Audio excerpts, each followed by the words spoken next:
Hello guys. तो कैसे हैं आप सब।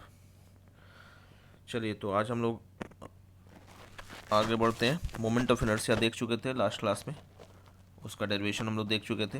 रोटेशनल मास, ठीक है, किन चीज़ों पर डिपेंड करता है वो भी देख चुके थे। Mass of the system and distribution of mass about the axis of rotation, ठीक है।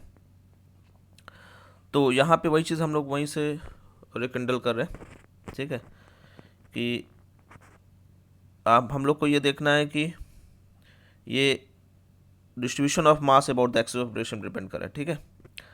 तो डिस्ट्रीब्यूशन ऑफ मासेस जो होते हैं, ठीक है, वो बेसिकली दो तरह के होंगे बेसिक तरीके से देखा जाए तो।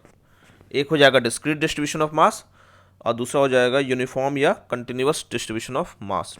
डिस्क्रीट मतलब इधर उधर फेंका रहेगा, कोई यूनिफॉर्मिटी नहीं रहेगी। कोई ज़्यादा मास यहाँ है, थोड़ी देर बाद वो कुछ कम मास रहेगा, फिर ज़्यादा कम, ऐसे इस टाइप का होते रहेगा। कोई यूनिफॉर्म डिस्ट्रीब्यूशन नहीं रहेगा, तो वो डिस्क्रीट डिस्ट्रीब्यूशन हो गया। तो उसके लिए जो हमारा फॉर्मूला है वो है summation of m into R perpendicular का स्क्वायर, जो कि लास्ट क्लास में लोग ड्राइव किए थे, ठीक है। m इंटू आर परपेंडिकुलर का स्क्वायर। तो यहाँ पे देखा जाए तो इसका देखा जाए तो यहाँ पे अगर हम कोई एक डिस्क्रीट डिस्ट्रीब्यूशन का एग्जांपल दें, तो मान लीजिए कोई एक एक्सिस ऐसे ले लिए, एक मास m1 ले लीजिए जो कि इस एक्सिस से r1 परपेंडिकुलर डिस्टेंस पे, m2 ले लिए जो r2 पे डिस्टेंस पे, m3 ले लिए जो कितने डिस्टेंस पे, r3। तो इसका अगर हमको इस एक्सिस का ये पूरा एक सिस्टम हो गया, ठीक है, ये तीनों मास का एक सिस्टम हो गया और ये एक्सिस हो गया हमारे पास। तो इस एक्सिस के अबाउट अगर हमको मोमेंट ऑफ इनर्शिया निकालना है, ठीक है, तो हम लोग क्या करेंगे, वही हमारे पास जो भी मासेस हैं, ठीक है, ये एक्सिस और m1 r1, इसका परपेंडिकुलर डिस्टेंस r1 है तो m1 r1 square, summation of m r perpendicular square, perpendicular लेना है डिस्टेंस, हम इसका पॉइंट मास से परपेंडिकुलर डिस्टेंस लेना है, ठीक है। फॉर्मूला हमको क्या मिला है, पॉइंट मास और उसका perpendicular distance from axis of rotation. ये हमारे एकदम मतलब अंदर खून में समा जाना चाहिए मोमेंट ऑफ इनर्शिया, कि कोई पॉइंट मास है और उसका मोमेंट ऑफ इनर्शिया क्या होगा, एक्सिस ऑफ रोटेशन से जो परपेंडिकुलर डिस्टेंस होगा, तो point mass into that perpendicular distance का square, into that perpendicular distance का स्क्वायर, मास पॉइंट मास, ध्यान दीजिए दिमाग में क्या फिट बैठा है, पॉइंट मास, ठीक है, point mass into perpendicular distance का स्क्वायर। परपेंडिकुलर डिस्टेंस कहाँ से, पॉइंट मास का एक्सिस ऑफ रोटेशन से। क्लियर है, एकदम दिमाग में चिपका लीजिए। तो यहाँ पे पॉइंट मास m1 था, परपेंडिकुलर डिस्टेंस r1 था, तो m1 r1 square, plus point mass m2 है, परपेंडिकुलर डिस्टेंस r2 है, तो m2 r2 स्क्वायर, प्लस जितने मासेस है सारा, जितने पॉइंट मास होंगे सबका, मोमेंट ऑफ इनर्शिया अगर पूरे सिस्टम का निकालना है तो जितने पॉइंट मास होंगे सबका m इंटू आर स्क्वायर का समीशन, जो यहाँ लिखा हुआ है समीशन, ठीक है। तो यहाँ तीसरा पॉइंट मास m3 है इंटू परपेंडिकुलर डिस्टेंस r3, तो m3 r3 स्क्वायर, ठीक। तीनों का सम, तीन ही मास थे, तीनों कर दिए, तो ये आ गया हमारे पास moment of inertia for this discrete distribution of masses. 10 15 20 जितने मासेस रहेंगे सबका अलग अलग निकालेंगे। यहाँ तीन थे तो हम लोग तीन निकाले। क्लियर है, point mass into R perpendicular का स्क्वायर, ये हमारा मास्टर फॉर्मूला है, हर जगह यही काम आएगा, ठीक है। इसी से हम आगे के और भी फॉर्मूले डराइव करेंगे according to the other bodies. अच्छा, यहाँ से एक हम लोग एक बात कर लेते हैं रेडियस ऑफ जायरेशन का, ठीक है।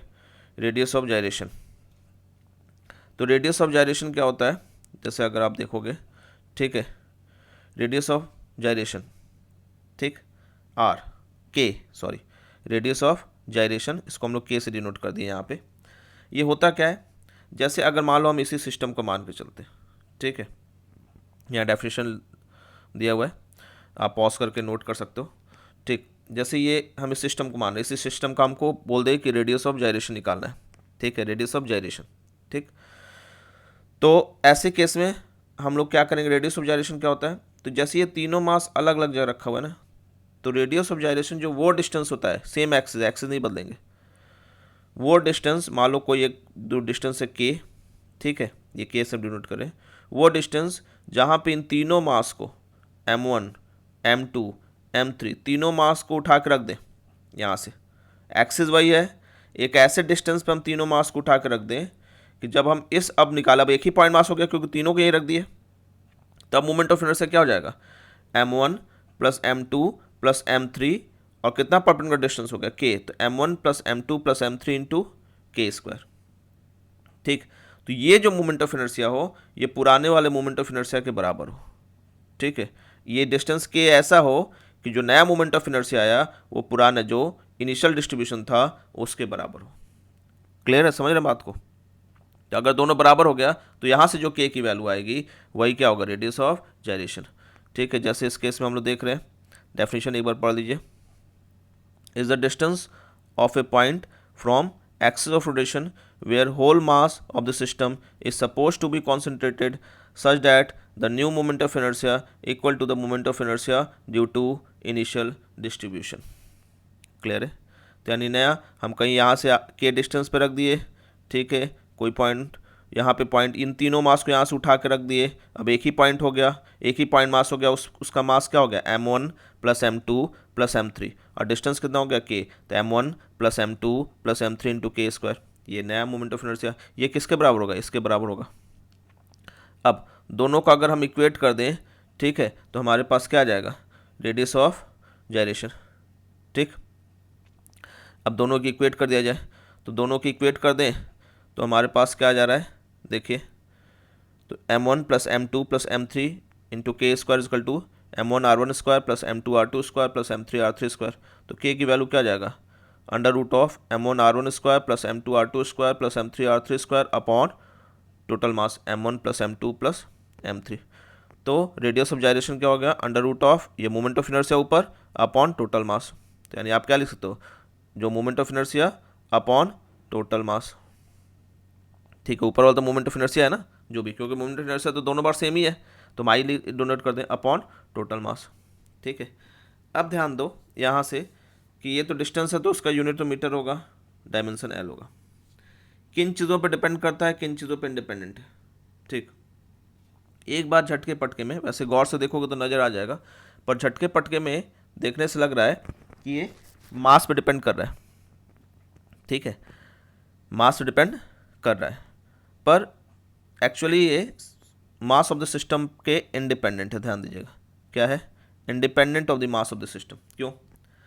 ठीक, जैसे अगर मास डिपेंड करे तो टोटल मास अगर हम डबल कर दें तो रेडियस ऑफ जाइरेशन चेंज होना चाहिए, पर ऐसा होगा नहीं। देखिए, जैसे कि अगर हम हर जगह जहाँ m1 था 2m1 कर दें, जहाँ m2 था 2m2, जहाँ m3 था 3m3, तो नीचे भी ऊपर भी 2m1 2m2 2m3, नीचे भी 2m1 2m2 2m3, 2 common cancel हो जाएगा, तो रेडियस ऑफ जाइरेशन में चेंज नहीं आएगा।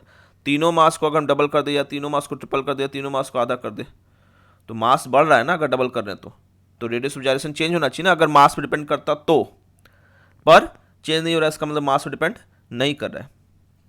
ठीक है, अब आप कहोगे कि सर हम एक को डबल करें बाकी दोनों को नहीं कुछ करें, तो m1 को डबल कर दे m2 और m3 को ना करें, या m2 को कर दे m3 और m2 को ना करें, या सबको अलग अलग करें, एक को डबल करें एक को ट्रिपल।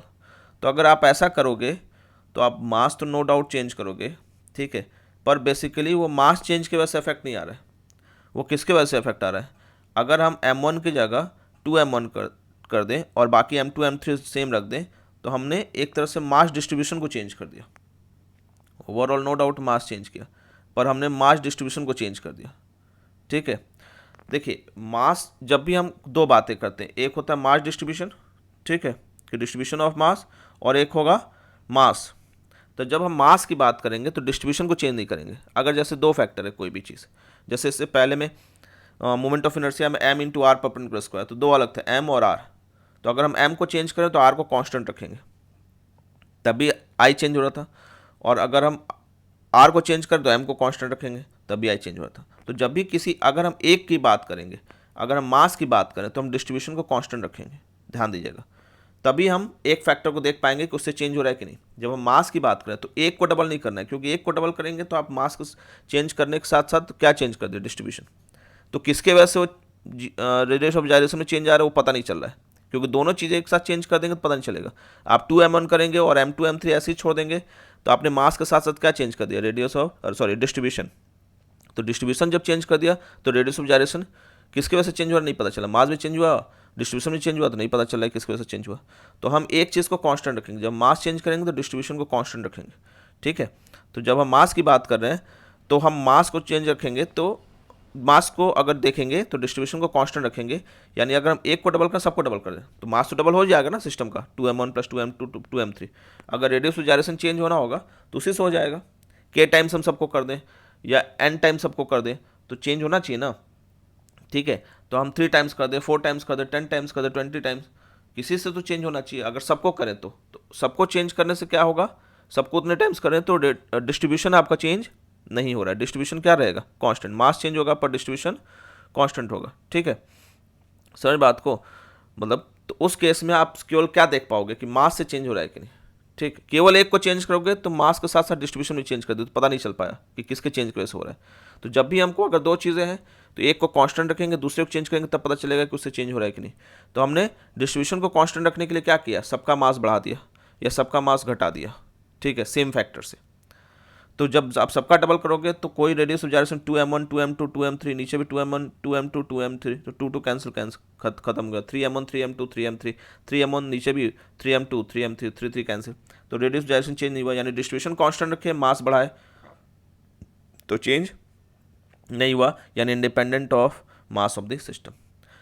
डिस्ट्रीब्यूशन भी चेंज करेगा, मास कांस्टेंट रख दे, यानी m1 m2 m3 सेम रख दे। अब क्या कर दे, r1 r2 चेंज कर दे, ठीक है, घस का नज़दीक और दूर कर दे, तो क्या उससे चेंज हो जाएगा, पक्का है, ठीक है। हम किसी एक R1 या R2 घटा देंगे तो डिस्ट्रीब्यूशन चेंज हो गया, तो उससे पूरा रेडियस ऑफ जायरेशन चेंज हो गया। तो किस पे डिपेंड किया तुम्हारा, डिस्ट्रीब्यूशन ऑफ मास पे, क्लियर है। तो independent of mass of the system, जैसे कि सेंटर ऑफ मास भी होता है, सेंटर ऑफ मास भी independent of mass of the system होता है, क्या होता है, केवल डिस्ट्रीब्यूशन ऑफ मास पे डिपेंड करता है। उसी तरह रेडियस ऑफ जायरेशन भी किस पे डिपेंड कर रहा है, distribution of mass, independent of the mass of the system, clear है। तो चलिए इस लेक्चर के लिए इतना ही, बाकी नेक्स्ट लेक्चर में इसके आगे पढ़ेंगे हम लोग। तब तक स्टे कनेक्टेड, थैंक यू।